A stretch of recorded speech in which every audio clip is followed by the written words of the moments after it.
Fan দিয়েছে, এই যে মেকআপ করার সময় কাজে লেগে যাবে। এই যে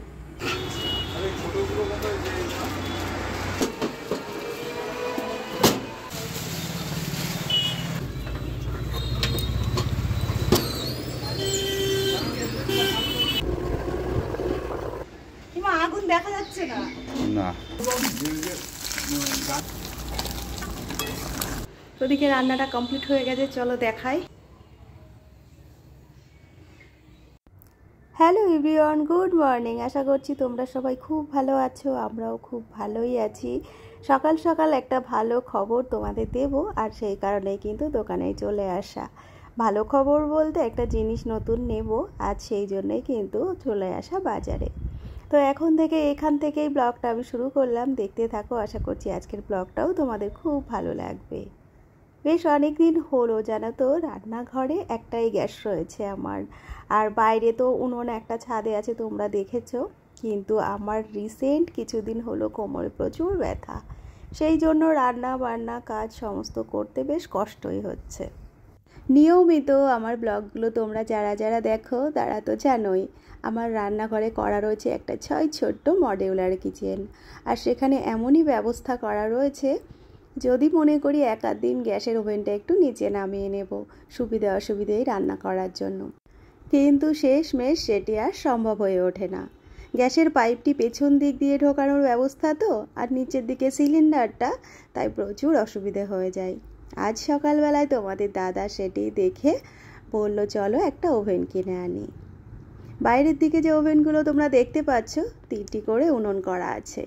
আমার রান্নাঘরে বর্তমানে ওই ওভেনটিই আছে। আর এই পাশে রয়েছে দেখো একদম ছোট্ট ওভেন, যেগুলির মধ্যে একটা করে উনুন বসান। ওগুলোই তোমাদের দাদার হয়ে গেছিল ভীষণ পছন্দ, আর বলছিলও একটা নেবে জানো তো। আমাদের দোকানে তো যত দাদারা রয়েছে তাদের চায়ের ব্যবস্থা করাই লাগে, আর ওই ওভেন তোমাদের দাদা বলছিল একটা নেবে। তো যেই দাদার দোকান থেকে আমরা এখন ওভেনটা নিচ্ছি, ওই দাদা আমাদের আর কি জিজ্ঞাসা করলেন যে ওই ওভেন আমরা কি করব। যখন শুনলেন ব্যবসার জায়গায় ওইটা বসানো হবে চায়ের জন্য, তখন কিন্তু উনি বারণ করেছিলেন। আমাদের তো কাপড়ের ব্যবসা, পাঞ্জাবির ব্যবসা তোমরা জানোই, আর ওই জায়গায় ইলেকট্রিক কেটেল যাতে ব্যবহার করি সেটাই আমাদের সাজেস্ট করলেন। তো পরবর্তীতে দেখো সমস্ত শোনার পরে গ্যাসের ওভেন যেটি আমাদের পছন্দ হয়েছিল ওটাই আমরা নিয়ে নিলাম। কোনটি ফাইনাল করলাম আর কোন নবটি চেঞ্জ করে পরবর্তীতে বসালাম সেগুলো সবটাই তোমাদের দেখাবো বাড়ি যাওয়ার পরে। এখন ঘড়িতে সময় প্রায় 10:30 11টা মতো, এখন বাড়ি যাব, তারপর আজ আবার নতুন উনুনে রান্না করব। চলো বাড়ি যাই। আনন্দের সঙ্গে তো জিনিসটি নিলাম, কেমন হলো বাড়ি গিয়েই তোমাদের দেখাবো।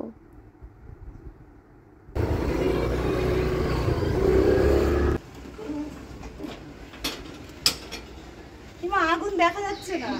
না আগুন দেখা যায় নাকি আলোর মধ্যে? নতুন গ্যাসের উদ্বোধন হয়ে গেল, এই অবধি তাপ চলে আসছে। হ্যাঁ দেখো আমাদের নতুন গ্যাস উদ্বোধন করা হলো। আগুন দেখাই যাচ্ছে না। বাইরে আমরা রান্না করব বলে এই গ্যাসের ওভেনটা নেওয়া হয়েছে, কখনো কখনো ছাদে গিয়েও রান্না করতে পারবো, সেই জন্য নতুন গ্যাসের ওভেন। দেখো আনন্দ আসে, এই যে নতুন লাইটার গ্যাসের সঙ্গে দিয়েছে, আর গিফটে দিয়েছে আর একটা জিনিস দেখাচ্ছি। এই দেখো পড়েই যাচ্ছে হাতে দিয়ে, একটা ফ্যান দিয়েছে, এই যে মেকআপ করার সময় কাজে লেগে যাবে। এই যে চলছে,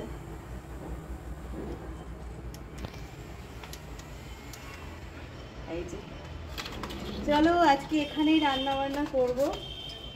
আজকে স্পেশাল মেনু সেরকম কিছু নেই, নিয়ে এসেছে কাঁকড়া রান্না হবে, আর দেখি কি রান্না করি।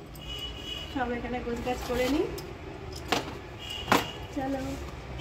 গ্যাসের ওভেন কিনে নিয়ে বাড়িতে চলে আসার পরে গ্যাসটা জ্বালিয়েছিলাম।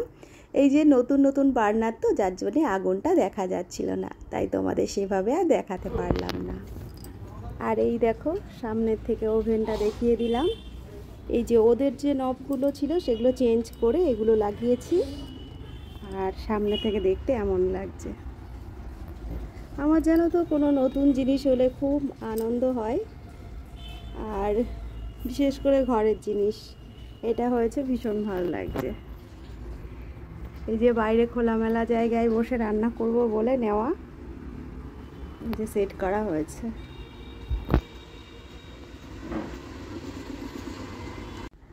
খুব খুশির সঙ্গে সকাল থেকে তোমাদের খবরটা দিলাম, একটা নতুন জিনিসও কিনে নিয়ে এলাম আর কি। আর তারপরে দেখো সমস্ত কাটাকাটি বাছাবাছি করে নিয়েছি। আর আজ তো তোমাদের বলাই হয়নি, আজ নিয়ে আসা হয়েছিল কাঁকড়া। তোমাদের দাদা নিজে হাতে কাঁকড়াগুলো সব আর কি ভেঙে দিয়েছিল, যেটা আমার দ্বারাই হয় না কোনো দিনই, আমি কোনো দিনই পারি না। আর এখানে রয়েছে আমুদি মাছ, যেটা আগের দিন আনা ছিল, আমি কেটে বেছে রেখে দিয়েছিলাম। বাকি সবজি যা যা লাগবে আমার, আজ যা যা রান্না করব সব কিছু কেটে বেছে নিয়েছি। আর গ্যাসে যাতে হাওয়া না লাগে তার জন্য দেখো এখানে একটা বোর্ড তোমাদের দাদা দিয়ে দিয়েছে। সকালে আসার পরে গ্যাসটা জ্বালিয়ে তোমাদের দাদাকে এই নতুন গ্যাসে একটা ডিমের পোচ করে দিয়েছিলাম। আর সেই সঙ্গে নিজেও একটা ডিমের পোচ করে টিফিন করে নিয়েছি। এখন চলো রান্নাটা বসাই। আর আজ যা যা রান্না হবে রান্নার পরে তো তোমাদের শেয়ারই করব, প্রত্যেক দিন যেমনটা করি। তো এদিকে দেখো গ্যাসটা জ্বলছে, এখন কিন্তু দেখা যাচ্ছে। রান্নাটা আমি বসিয়ে দিয়েছিলাম। আর এইদিকে দেখো কাঁকড়াটা কিন্তু আমার অলরেডি রান্না করা হয়ে গেছে। আর কাঁকড়ার মধ্যে কিন্তু আমি তেমন কোনো মশলা দিইনি, সামান্য পেঁয়াজ রসুন আদা জিরে কাঁচা লঙ্কা দিয়ে রান্না করেছি। আর এছাড়া তো এই পাশে দেখো মাছটা ভাজা হচ্ছে। আমাদের মাছটা আজকে আমি বেগুন দিয়ে ঝাল করব। কিছুটা মাছ দেখো আমি আগেই ভেজে রেখেছি। আর এখানে রয়েছে এখনও অনেকটা মাছ, আজ ভাবছি কিছুটা মাছ একটু ভাজাও রেখে দেব। দেখো আজ তো নতুন গ্যাসের ওভেনে রান্না করলাম, রান্নাবান্না প্রায় কমপ্লিটের কাছাকাছি, শুধু ভাতটা বাকি। আর এখন ওই 1:30 মতো বাজে, শীতের বেলা তো ভাত হতে হতে 2টো বাজবে, আর একদম গরম গরম খাওয়া দাওয়া করবো। তো ওদিকে রান্নাটা কমপ্লিট হয়ে গেছে, চলো দেখাই। আর রান্নাঘরটা বলতে আর কি নতুন রান্নাঘর আমার ব্যালকনির মধ্যে, সেটাও একটু পরিষ্কার করতে হবে, চলো দেখি। এই দেখো এখন আমুদি মাছের ঝালটা এখানে হচ্ছে, একটু ধনে পাতা দিয়ে দিয়েছি। আর এখানে হচ্ছে পালং শাকের চচ্চড়ি। আর এদিকে ভাতের জলটাও আমি রেডি করে রেখেছি। এতটুকু হলে রান্নাঘরটা পরিষ্কার করলেই ব্যাস।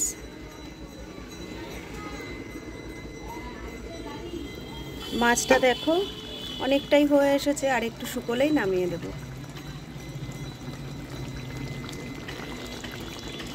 সমস্ত কাজ স্নান সমস্ত কিছু গোছগাছ হয়ে গেছে, চলে এসেছি লাঞ্চ করতে। আজকের লাঞ্চের মেনুটা তোমাদের সঙ্গে শেয়ার করব, আর সেই সঙ্গে এখানেই শেষ করব আজকের ব্লগটিও। আজকের ব্লগটি তোমাদের কেমন লাগলো জানিও। আর চলো এই সঙ্গে তোমাদের দেখাই মেনুতে কী কী ছিল। পালং শাকের চচ্চড়ি, কাঁকড়ার ঝাল, আমুদি মাছ বেগুন দিয়ে ঝাল ছিল, একটু মাছ ভাজা আর একটা কাটা শসা। আর দেখো ভাতের মধ্যে আমি দিয়ে দিয়েছিলাম একটু কুমড়ো সেদ্ধ। তো এই ছিল আজকের লাঞ্চের মেনু। মেনুটি কেমন ছিল জানিও। চলো তাহলে আজকের ভিডিওটা এখানেই শেষ করছি। সবাই খুব ভালো থেকো, সুস্থ থেকো। রোজ চলে আসি তোমাদের সামনে নতুন নতুন ব্লগের সঙ্গে, আবার খুব তাড়াতাড়ি হাজির হয়ে যাবো নতুন কোনো ব্লগের সঙ্গে। টাটা।